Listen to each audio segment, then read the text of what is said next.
If your apps have got multi-response type widgets, so for instance here is a multi-response list box, could also be checkboxes inside a group, then these are going to generate for one individual instance submission like this. These are fine. This is a field, that's a field, that's a field. But this needs to store multiple fields depending on how many rows have been selected. So we're going to explain in this video how Application Craft stores that in a separate table. Let's start off by actually putting this into live mode. We're going to fill in some data. Let's go for green. And we're going to select here United Kingdom and France, and we'll say Freddie.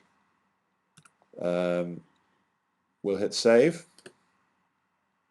and we'll modify this as well. We'll go for red, just Germany, and we'll say Friedrich, and hit save. So now we've only got a single response there.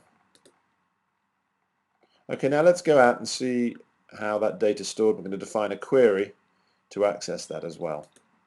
So let's hit close, go to the queries section, and now we're going to create a new query. Let's call it complex data query. Okay, and we'll hit edit, select the apps tab, and we'll find the complex data storage, and here we can see we've got basic data, full data, and assignments data. Those are usually all three of those there. But we've also got now list multi, and that's the table that stores the multi-response selections in that list. So let's add them. We're going to add in full data, and we're going to add in list multi, and now we're going to define our join. So there is already the full data. Let's click on plus, and we're going to do an inner join on the it's pre-selected list multis. There were only two. I can click on this. You can select others if there are more than two. So now I'm going to define how those two tables are going to be joined together. Well, it's on, here's the list multi. The list multi's parent instance ID, so the parent is the full instance ID, equals, and here is the parent, its instance ID. That's it. Click on next. Define which input-output field should be exposed. And now we can see the records here.